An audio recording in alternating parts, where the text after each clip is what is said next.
啊，咁今日就係2013年。Good afternoon, members. This is the fourth meeting of the Bills Committee on Inland Revenue Amendment Bill 2013. We've already formed a quorum, so we can start. Any declaration of interest? Any declaration of interest? No? Well, as a routine, I have to declare that I'm in the trade of tax declaration. I'm an accountant, Mr. Riley, and the firm to which I belong does take part in taxation matters, but I'm not personally involved. All right, there are two parts to this meeting. The first part will be meeting with deputations, which will tell us their views on the bill, and the second part will be meeting with the administration. The first part will last from 2:30 p.m. to 4 p.m. or maybe shorter. We can invite the deputations to come in.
嚟陳美聲佢嚟咗嘛？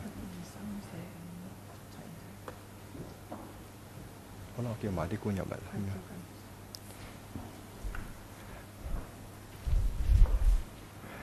可以請埋政府嘅代表入嚟。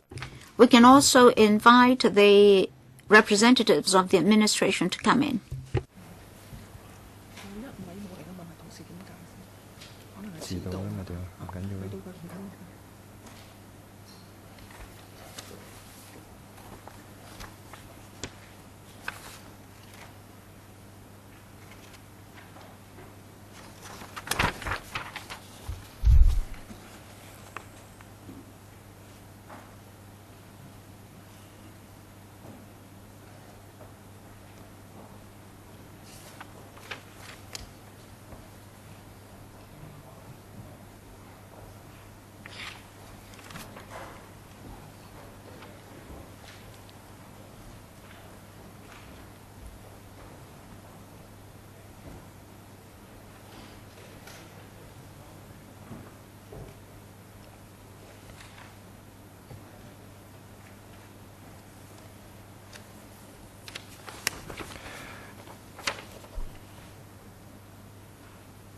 好，歡迎各位。Welcome to this hearing. I'd like to welcome the 8 deputations and the administration. Let me introduce the deputations briefly. The Lion Rock Institute, the Hong Kong Small and Medium Enterprises, Hong Kong General Chamber of Commerce, Hong Kong Trustees Association, not yet arrived, the Taxation Institute of Hong Kong, Hong Kong Investment Funds Association, the American Chamber of Commerce in Hong Kong, and finally, the Hong Kong Association of Banks. From the SARG, we have officials from the Financial Services and the Treasury, the Inland Revenue Department, and the Department of Justice. For the 8 deputations, the remarks they make at this meeting will be confined to 4 minutes per deputation, and will remind you of this. When the deputations speak, they will not enjoy the protection and immunity under the Electoral Powers and Privileges Ordinance, that is Cap 382. So let me introduce the first deputation to speak, Ms. Janice Fong from the Lion Rock Institute. The proposed amendments to the Inland Revenue Bill, the Lion Rock Institute is against the Hong Kong government sharing personal information of any person living in Hong Kong to any foreign country beyond what is required in our comprehensive double taxation agreements. We should see that the purpose of exchange of information is designed for foreign bureaucracies to find and tax more, so that governments and their politicians may possess more money and therefore justify their increasing, and if global asset prices are right, imprudent government spending. It used to be the Western civilizations that lectured the world on the amount of morality, of the importance of human rights, of privacy against government intrusion. And now, from the cesspits of fiscal profligacy, they, like thugs, attempt to extort information from governments such as ours, disgracefully forcing us to become unwilling spies of the people within our own borders. Years ago, these old world Western civilizations planted wine-producing grapevines all around the world. They've also planted the vines of respect of privacy, fiscal discipline, and the spirit of liberty across the world as well. Now let me remind you all, members of the Legislative Council, that these virtues of enlightenment have taken root and flourished within our fellow Hong Kong citizens. We all know that phylloxera blighted the grapevines of the old world, and it was the carefully protected vines surviving in the new world transplanted back that eventually saved the old world. Fiscal profligacy today is doing what phylloxera did in the past. It is our duty to protect and uphold these virtues that has taken roots and flourished here by voting no on this bill, so that when the day comes, we are ready to transplant the vines of privacy, fiscal discipline, and liberty back to those who gave birth to them. A no vote today will act as a wake-up call for the foreign governments pressurizing ours that taxing will not save themselves from their own profligacy. And we vote no today, not as an adversary to their political will, but as a friend who is grateful for the virtues of enlightenment learned here in Hong Kong and hope that they will relearn one day. Thank you, Chairman. Thank you, Ms. Fung. 第二位嘅係香港。Next, Mr. Stephen Kwok, President of Hong Kong Small and Medium Enterprises. Thank you, Mr. Chairman. Our association supports all taxation measures in support of Hong Kong's taxation regime. Effective exchange of information is widely recognized in the world. Hong Kong is a member of the International Convention, and Hong Kong should interface with the world. Under this proposal, we can enhance our taxation system and avoid double taxation and comply with international standards. We also understand that if the amendments cannot be enacted, there is a chance that Hong Kong cannot promote the second phase of taxation enhancement, thus undermining Hong Kong's international reputation, our international status, as well as competitiveness internationally. When we scrutinize the amendment bill, we should try to allay the doubts and worries of all sectors of the community.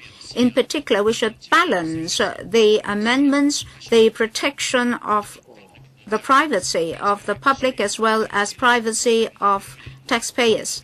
We have to make sure that business-related secrets and confidential information related to commerce and industry should not be disclosed. We'll further consult our members, and if necessary, we'll submit extra views to you. Next, Hong Kong General Chamber of Commerce, Mr. David O'Rea. Thank you very much. The Hong Kong General Chamber of Commerce is pleased to have this opportunity to address this bill's committee on the Tax Information Exchange Agreement amendments. We recognize that there is an inexorable push in the international arena towards a higher degree of tax transparency, and that Hong Kong is only slowly moving to provide statutory backing to TIES. We also note that there is a risk of being labeled as an uncooperative jurisdiction, which could be used as a pretext by other jurisdictions to impose sanctions on Hong Kong or apply administrative measures that would have negative implications for our trade and investment activities. The Chamber views passage and implementation of this bill as necessary, and therefore does not object to the introduction of legislative amendments for the purposes of enablement. However, to safeguard Hong Kong interests while complying with this latest set of demands, we propose a two-tier system. First, the comprehensive double taxation agreements, which may contain all of the provision of tax information exchange agreements, provide some benefit to companies active in Hong Kong. As such, CDTAs should be the default negotiating position in discussions with other jurisdictions. Second, when we do enter into standalone TIEAs without the benefit of comprehensive double taxation agreements, we would urge that the very important safeguards mentioned in our written submission concerning the confidentiality of information exchanges with treaty partners be considered. Further, we would wish to see legislation relating to factually incorrect or sensitive information. In particular, we would support the right to raise and pursue through the courts objections to disclosure where the information sought is legally privileged, involves trade, commercial, or professional secrets, or where such information cannot be shown to be relevant to the case at hand. In the interest of consistency, clarity, and certainty, we suggest enshrining in legislation any DIPNs issued by the Inland Revenue Department in relation to the conduct of information. Thank you. Thank you, Mr. Uria. 第四位要發言嘅係香 The fourth deputation, Ms. Lau Kashi from Hong Kong Trustees Association. For allowing Hong Kong Trustees Association to present our views. The Hong Kong Trustees Association acknowledges that Hong Kong is the only member of the OECD Global Forum on Transparency and Exchange of Information for tax purposes, yet to amend its legal framework to allow entry into tiers. Having regard to this and to international economic developments, we believe that it is no longer credible for Hong Kong to resist the introduction of a legal framework for tiers. So, however, we believe both the granting of a tier and exchange of information pursuant to a tier should also be subject to appropriate safeguards to protect legitimate taxpayers' confidentiality. We do request the government to review the need for additional legislative safeguards for EOA under a CDTA or tier. We know it is important. Now, we do support a speedy introduction of the amendment law to allow Hong Kong to enter into tiers. And it is important that the bill be enacted before the peer review group completes its phase 2 report in September 2013. And the phase 2 report will measure Hong Kong's actual implementation with the OECD standards relating to the exchange of information. Thank you very much. Thank you, Ms. Lau. And 跟住係香港稅。Next, we have Mr. Philip Hong from the Taxation Institute of Hong Kong. Thank you. First of all, I'd like to thank the SAR government and the IRD for signing 29 CDTA within such a short time. We are an international financial center, a member of the forum, and we understand that in 2010, 2011, I think we passed the phase 1 of the peer review in respect of the TIEAs. But after phase 1, we understand that there is the requirement that we would need to come up with a model for the exchange of information. We have met with people responsible for conducting the phase 2 or the second phase of the review, and they told us that if we do not pass that review, we will be regarded as an uncooperative jurisdiction. So as far as the Taxation Institute's position is concerned, we practice a simple tax system. We're not a tax haven. So in terms of transparency, I think we need to achieve international standard. Therefore, our institute supports the bill. While supporting the passage of this bill, we would like to make 3 points for your consideration. First of all, if this bill were passed, and should there be an EOL sign, we hope that the government and the Inland Revenue will continue to fight for the signing of a comprehensive agreement, and instead of just simply signing an exchange of information agreement. And secondly, regarding the submission of information, when a taxpayer submits information, and if the taxpayer concerned has views regarding the government's, supplying information to the other jurisdiction, at the moment he can only appeal to the Commissioner of Inland Revenue, and the final decision rests with the Financial Secretary. We hope that here we could allow the taxpayer concerned to, appeal to the court. I think this would be fairer and more independent. And thirdly, under Section 6, 5, and 7 of the bill, which are about the amendment of Section 51 and 52 of the IRO, that is in respect of the possession and control of information. They now propose to add the word control. Under the bill at the moment, there is no explanation or definition of the term control as to what it means and how wide the scope is. We hope that if the bill were approved, we hope that the IRD will, in its interpretation and enforcement guideline, the IRD will provide an explanation or interpretation of the word control, so that the taxpayer would know what sort of information they would need to provide in order not to breach this ordinance. I think that is the position of our institute. Thank you, Philip. And next, we have the Ms. Sally Wong from the Hong Kong Investment Funds Association. Thank you, Chairman, for providing us with this opportunity to share with you our position on this bill.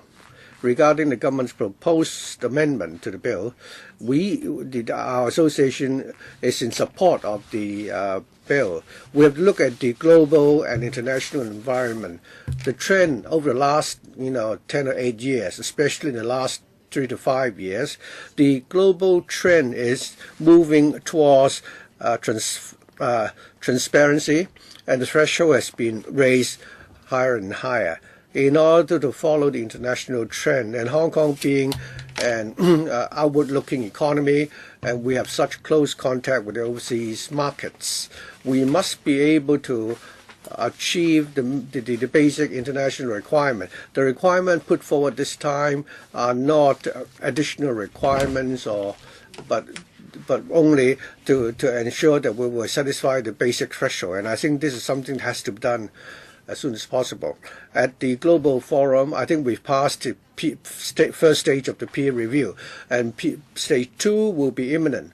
So how can we pass the second stage of the peer review? I think we will need to provide a legal framework for TIA. I hope, therefore, that when members discuss this bill, members will understand the urgency and importance of the exercise.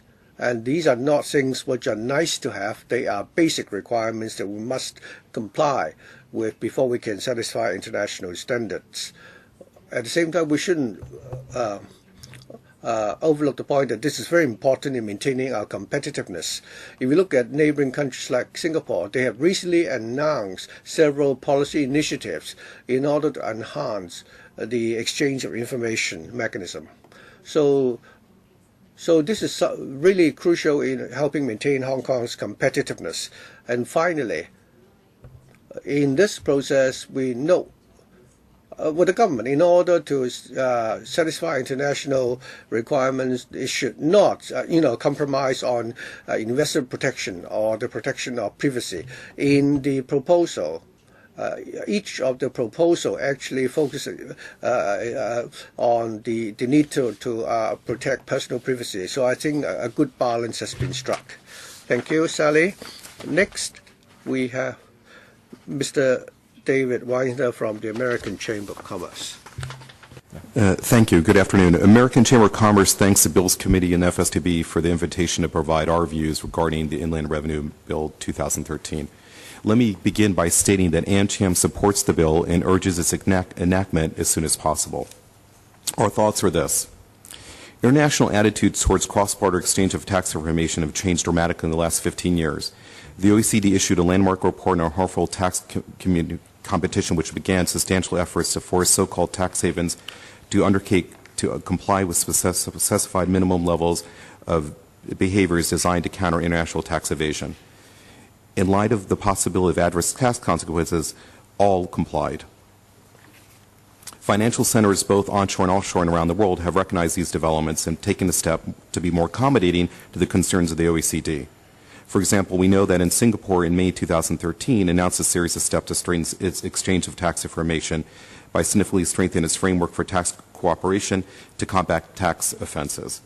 Turning to Hong Kong, the OECD's Global Forum on Transparency and Exchange of Information for Tax Purposes identified a number of deficiencies in Hong Kong's current law. The forum's peer review noted that Hong Kong's laws do not permit taxpayer information to be exchanged under a standalone TIA, but only pursuant to DTA. The group recommended that Hong Kong should amend its tax law to permit it to enter in a TIA. The OECD Global Forum clearly rejects the view that jurisdictions should exchange information only pursuant to DTAs, as Hong Kong has been doing to date, and states that jurisdictions must be willing to enter in a TIA. The model TIA promulgated by the OECD represents a globally accepted template for these TIAs. It's therefore essential that Hong Kong tax laws be permitted to comply with the terms of such a model agreement. AmCham believes that the bill is a critical step to enabling Hong Kong to demonstrate its willingness to move forward towards the international norms regarding exchange of information. Failure to adopt the bill would leave Hong Kong clearly behind international norms in this area and would become a target for international attention and criticism, out of step of international norms adopted by other financial centers. We believe the enactment of the bill is essential to maintain the competitiveness and reputation of Hong Kong and Hong Kong's financial service. If the OECD or member countries were to impose sanctions against Hong Kong, as listed above, for Hong Kong's failure to enact the bill, it would be severe and adverse effect on Hong Kong and its economy. In our view, the Hong Kong government has a realistic assessment of these considerations, and the IRD has undertaken certainly to continue to prioritize DTAs over TIAs to seek to persuade other countries to enter in the former rather than the latter. As from a timing point of view, as mentioned before, it's very important that the bill be enacted before the peer review completes its Phase 2 report in September 2013. The Phase 2 report will measure Hong Kong's actual implementation of and compliance with OECD standards. AmCham supports the bill, and we believe Hong Kong government has a realistic assessment of various policy considerations. As such, we urge enactment as soon as possible.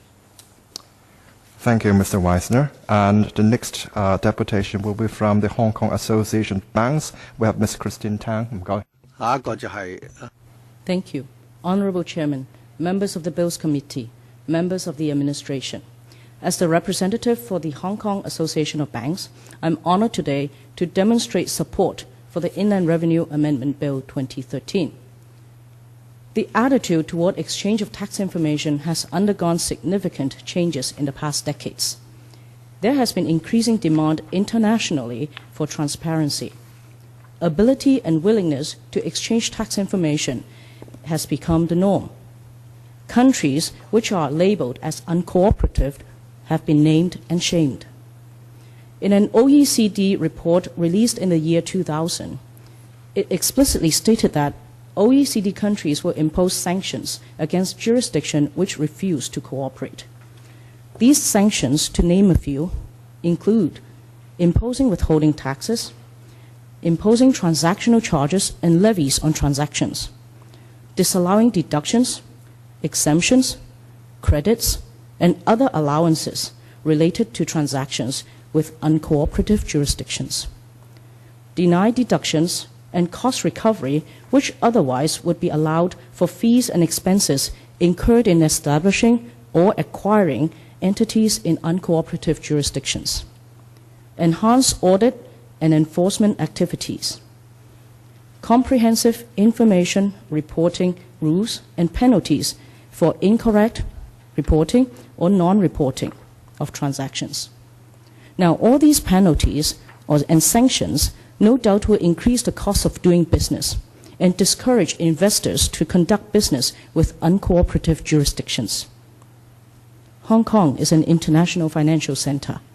Yet, Hong Kong is the only member of the Global Forum that not having a legal framework to cater for tax information exchange agreements.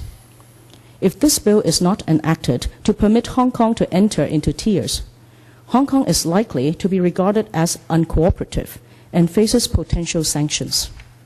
This will adversely impact our reputation and competitiveness. As such, the Hong Kong Association of Banks supports the bill and urges that it be enacted to enable Hong Kong to abide by the new norm in order to sustain its competitiveness in the international arena. Thank you. Thank you, Ms. Tang.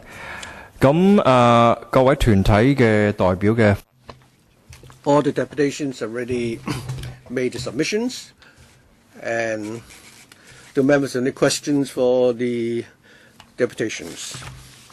Mr. Chen Kim Bo. Chairman, would you like to ask the administration to respond first?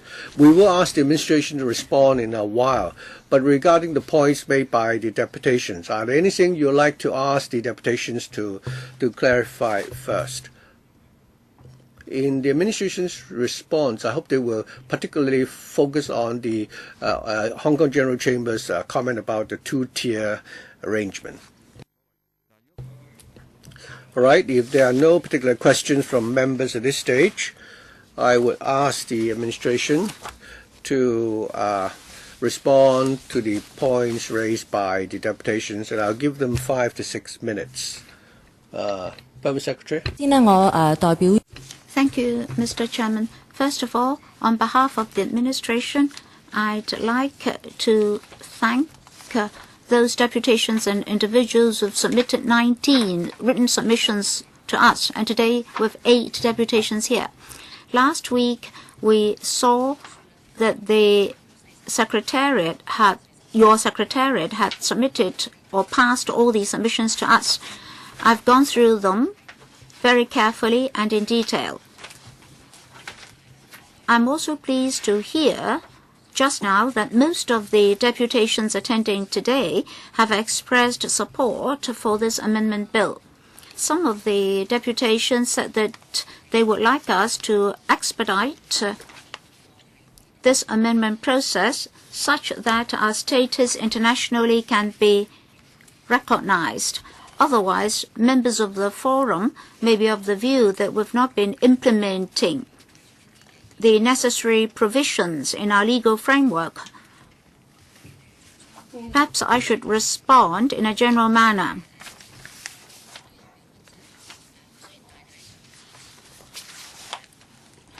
Two of the deputations said that although they support the legal framework for EOI and TIEAs and CDTAs, they would like us to give more weight to the CDTA area.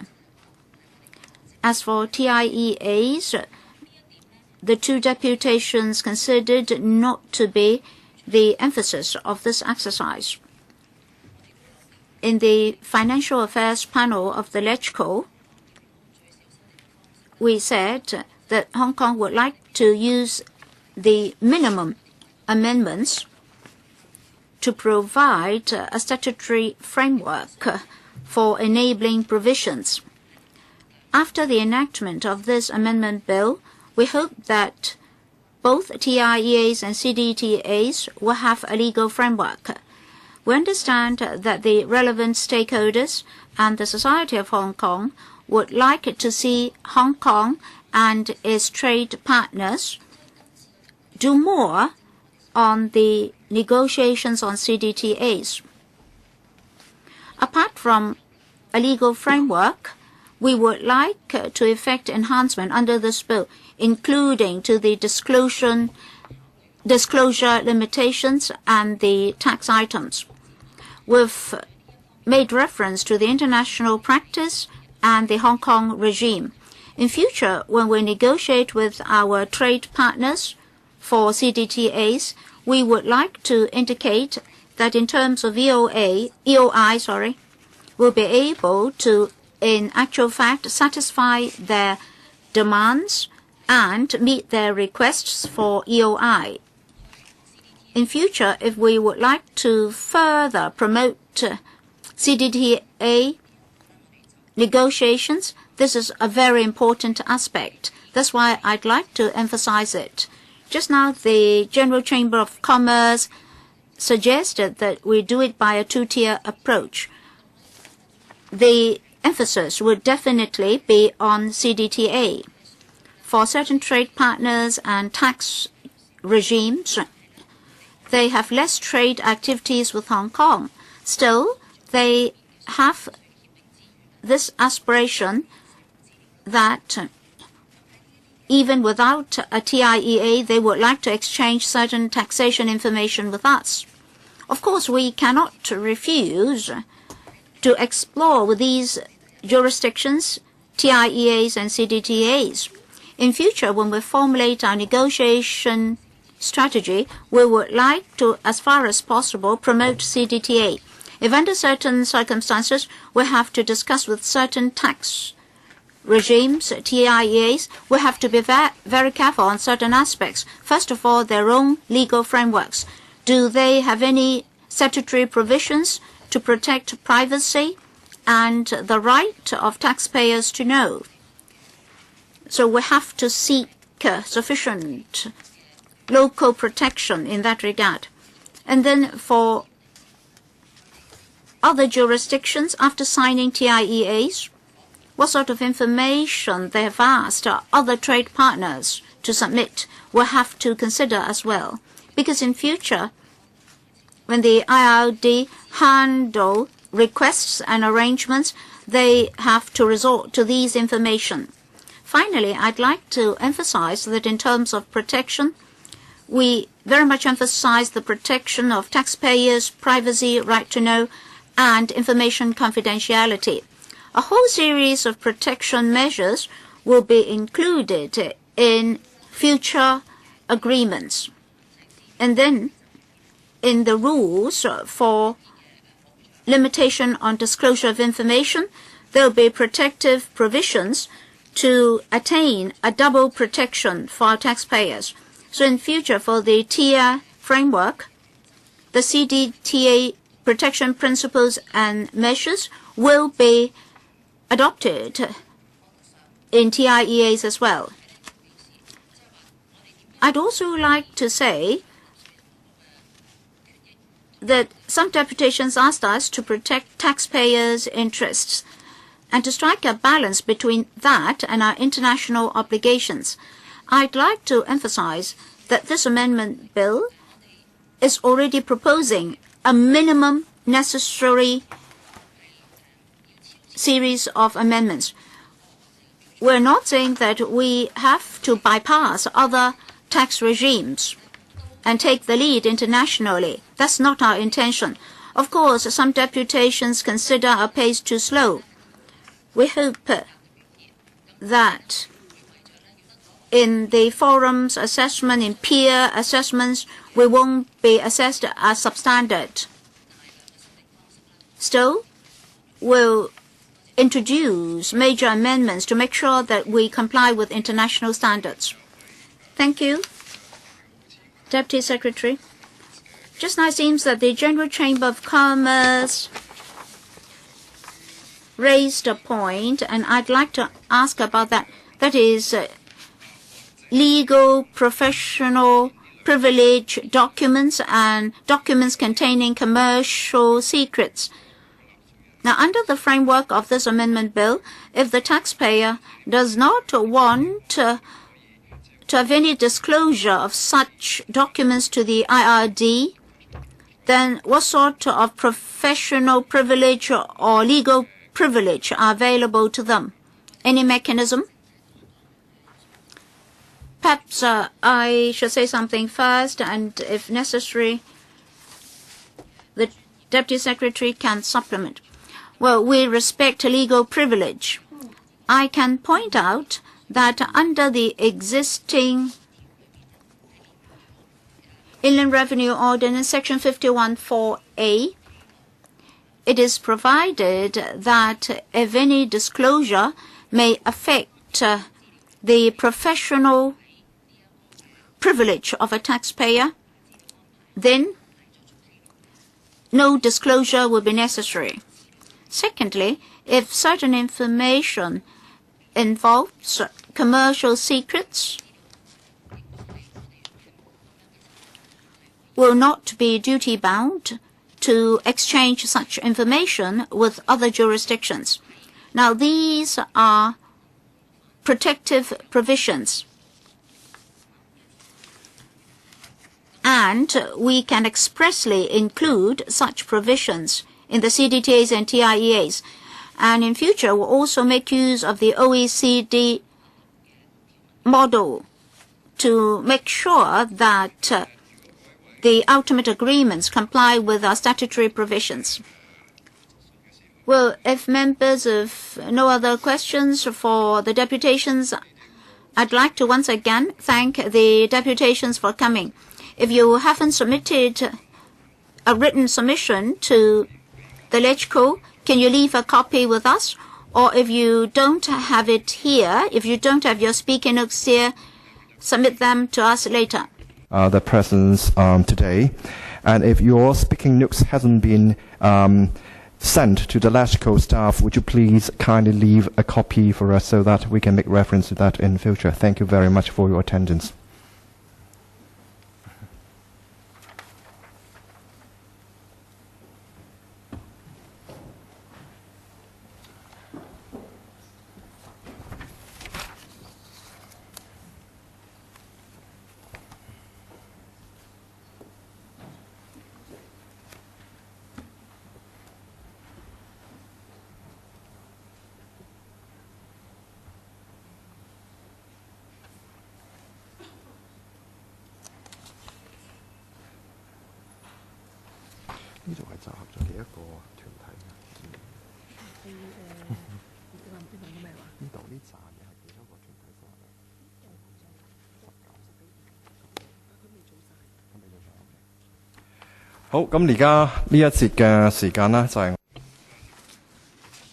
Now in this part of the meeting, we'll discuss with the administration the amendment bill. The administration, after receiving the written submissions, has prepared a written response. I'm now asking our Secretariat colleagues to distribute the written response to members. I suggest that members use 5 minutes to go through the responses. On these responses and other fundamental issues under the bill, we'll have a discussion today.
佢就對16份意見書嘅回應，即係我出咗16份，即係你收到16份。都係嗰16份嚟㗎。咁呢3個有人估咧，所以佢就未回應。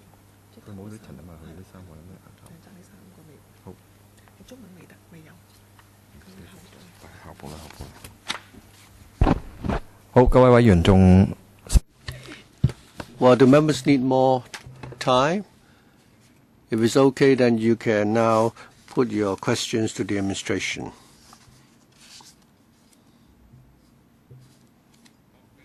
Oh, would you need 5 more minutes? Okay, fine.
各位委員仲需唔需要多時間？ Do members require more time?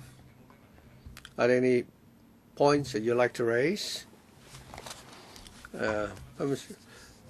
Deputy Secretary, I have a question regarding the use of the information being exchanged. If I go to page 18, the Hong Kong Institute of Certified Public Accountant has also asked a question. In your response, you say that when such information has already been given to another competent authority, such information could be put to non-taxation users. Is my interpretation correct? Yes. The OECD's EOI article, I think in the commentary, they've updated the article because they can foresee that in certain tax jurisdictions, after signing the agreement, there might be other provisions in the local legislation saying that if there is an exchange of tax information between the two parties, and if such information is expected to be related to other law enforcement purposes, and in this case, the competent authorities on both sides are satisfied that they are in compliance with the law of the jurisdiction concerned, and when there is mutual agreement, then the such tax information will be given to the law enforcement authorities of the jurisdiction. In the case of Hong Kong, over the last 1 or 2 years, in order to tackle the recovery of the proceeds of crime, and also to adopt anti-terrorist measures or to tackle serious and organized crime.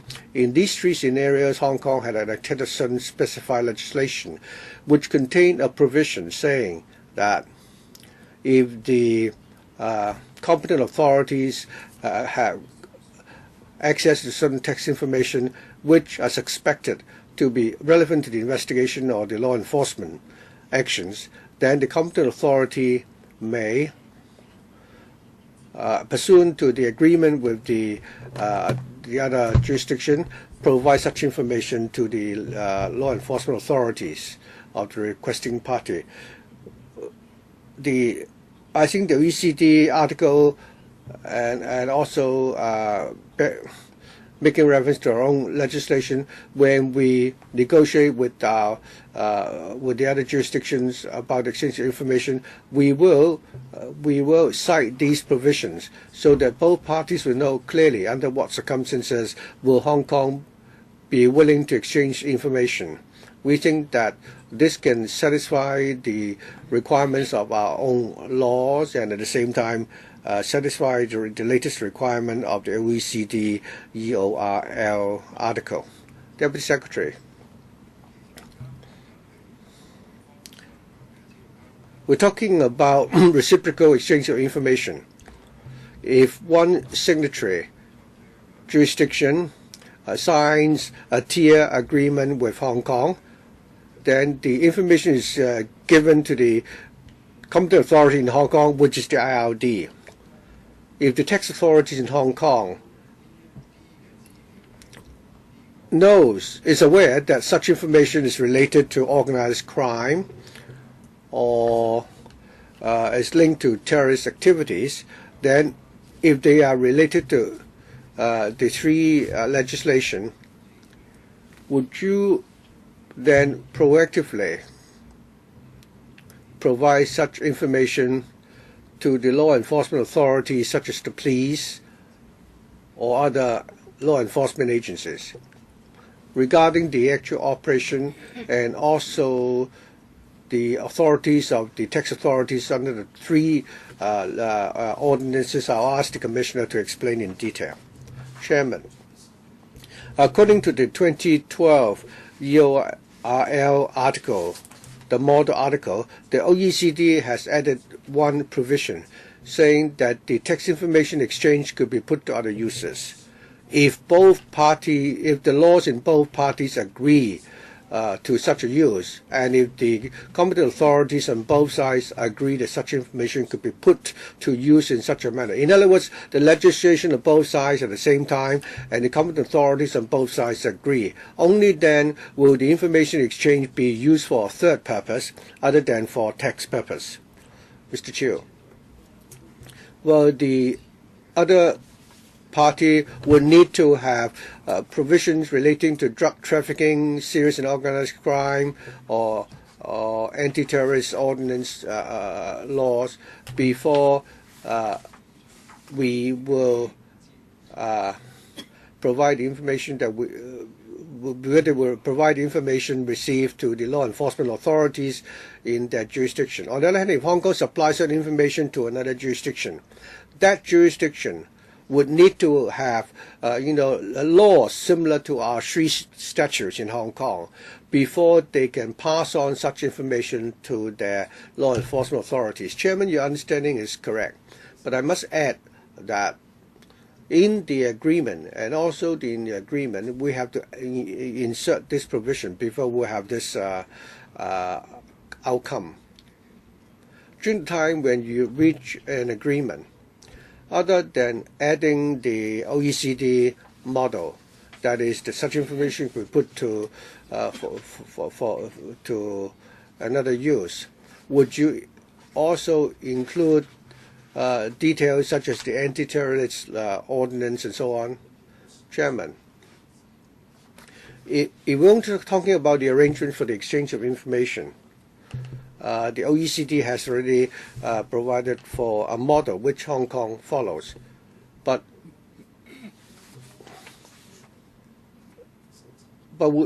we need to first of all also come up with a Hong Kong model first. But according to the Model Tax Convention of the OECD, there is already this provision in place. As for the implementation of the details, the competent authorities on both sides will need to have a consensus before they can proceed. I understand that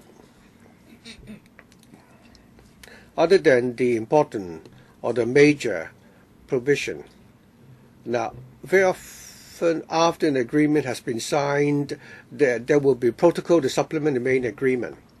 So under the framework, would there be some protocol afterwards? I mean, would the OECD model allows for that? I think the principle is that we will follow the OECD model. In the course of negotiation, the negotiation is bilateral, and we will fight for the clearest and the most detailed provision so that both sides would understand about each other's arrangements. Chairman, you suggested that, made a suggestion regarding laying down the details in the protocol. We certainly would be willing to consider that. So do members any further points relating to policies that you'd like to bring up with the administration? Mr. Siu Si Wing, thank you. If the signatory state has gone beyond the scope of the agreement and abused the use of such personal information, so what can the administration do? Deputy Secretary, please. I understand that Mr. Yu Si Wing is very concerned about this aspect.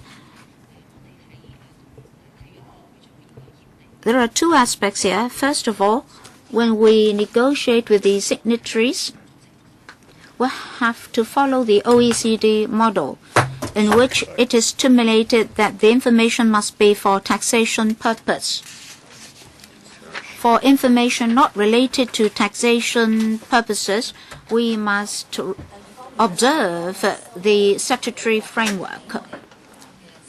Secondly, after receiving any request for taxation information, as we mentioned at the last meeting of the Bills Committee, we would ask the signatory concerned to give us a statement on the nature and purpose of the request. That is, we would like to know what purposes the information would be used for, and in relation to which aspects of law enforcement.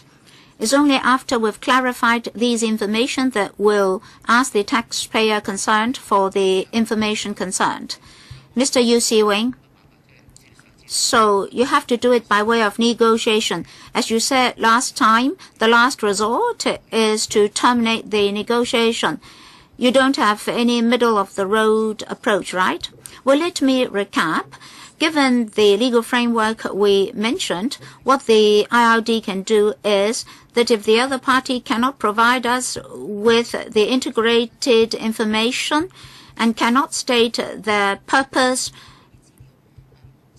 of obtaining the information, the IRD can refuse to give the information by explaining that the objectives of the request and the purpose of the request are not clear.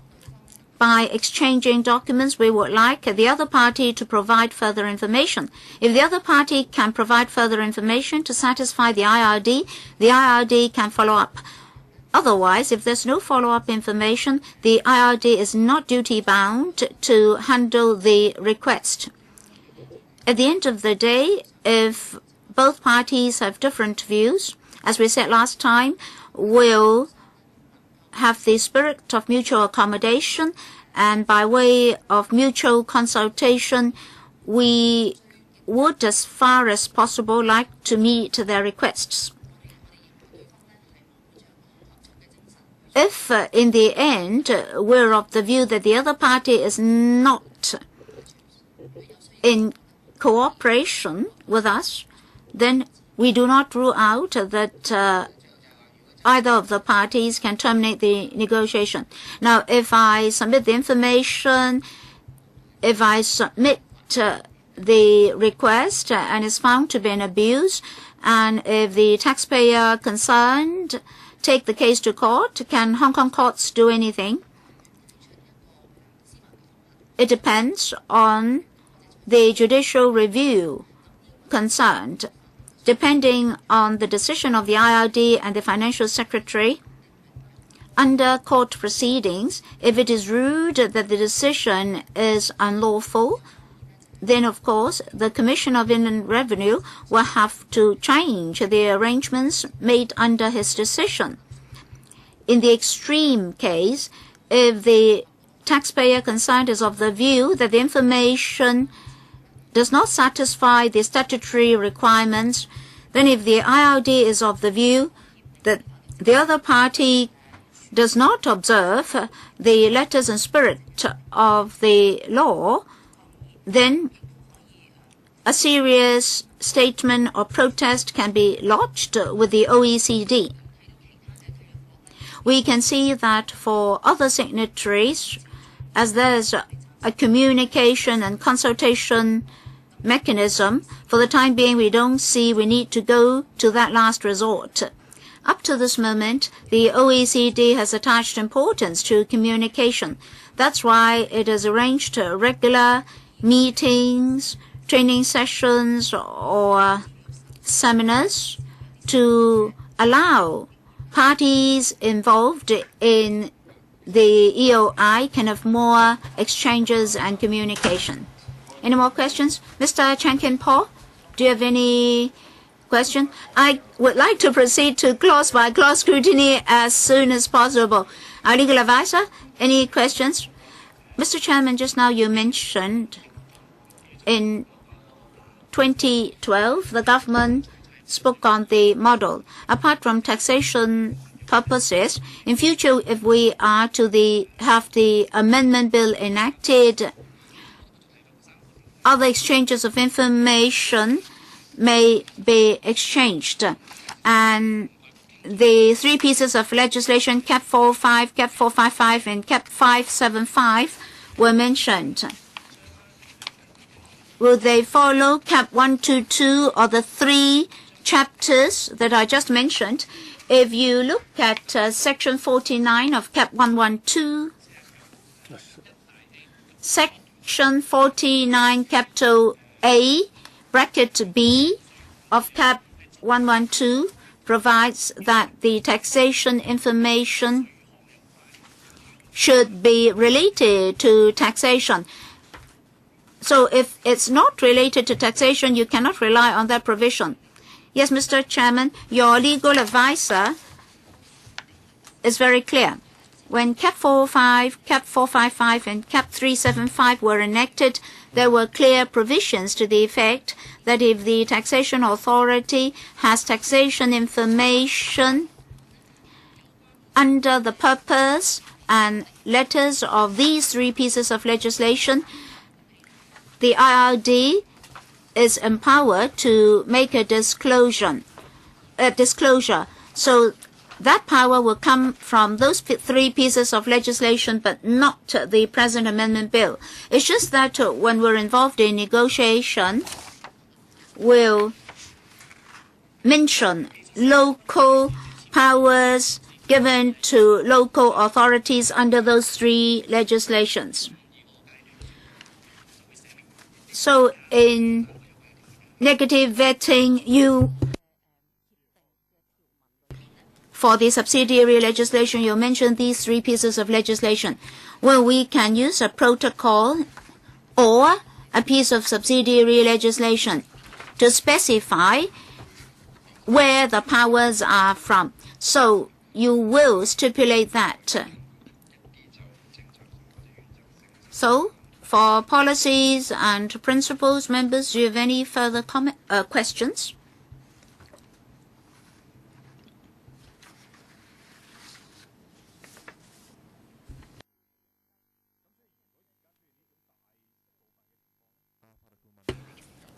Legal advisor, you still have one more question? Yes, thank you, Mr. Chairman. For legal professional privilege,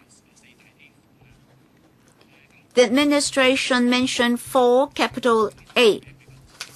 Well, prima facie, the scope of that provision is rather narrow. Barristers or solicitors cannot disclose information privilege under certain circumstances. So, if the information is related to their clients, the information should not be disclosed. Well, just now I cited Section 51(4)(a) of the Inland Revenue Department in relation to the disclosure of information by barristers and solicitors. In fact, in the OECD model, there is a provision that the regulatory authorities on both sides, when it comes to protection of privilege, the information cannot be exchanged. We intend to follow that provision and include that in the future provisions of the CDTA. Do you have a tier model for Hong Kong? Do you have such a model at present for Hong Kong? Mr. Chairman, after the meeting, I can provide the Bills Committee with an OECD model. For Hong Kong, we haven't come to the details yet. So generally speaking, we'll use the OECD model as a general base or general basis for us to follow. We'll follow the major principles. Now, we'll provide you with the model after the meeting. Deputy Secretary, I have a question. For legal professional privilege and the related documents, just now both you and the legal advisor explained that if it is legal professional privilege as stated in the document, whether or not the document is in the hands of a lawyer or taxpayer, you won't disclose the information, right? As far as I understand, professional privilege only applies to solicitors and barristers and their communication with their clients. So the information belongs to the taxpayers concerned. So when we enforce the law, whether or not the information is in the hands of the lawyer or the client, it will be for the owner of the information to decide. So it depends. No, you don't mean where the information is. No, Mr. Chairman, if a document is related to litigation, if legal explanation is concerned, then the IRD does have recognition for such a privilege. Well, before we proceed to clause-by-clause scrutiny, I'll give a few minutes to members to consider whether or not there are further questions. I suggest a short break of 5 minutes. In 5 minutes' time, we'll formally proceed to clause-by-clause scrutiny. So 5 more minutes.